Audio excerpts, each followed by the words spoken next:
how to back up and load worlds in Minecraft.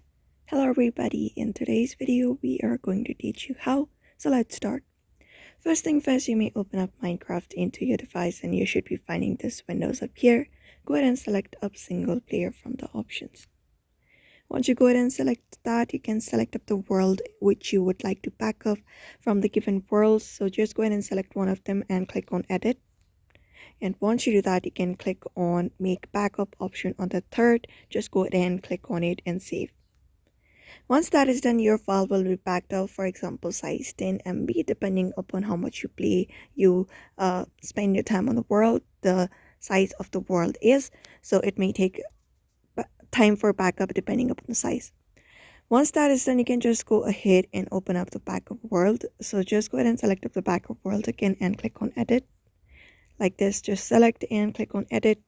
And once that is done, this time click on open backup folder, which is right below make backup. Just go ahead and click on it. Once clicked on it, it will open up all of your worlds in your device, your files. Just open it up. Now what you can do is simply select it up or open it up into open it up, and you will be finding this windows. Now what you can do is, for example, if you have backed up this one right here, we have one, you can just go ahead and drag and drop it onto your Windows screen.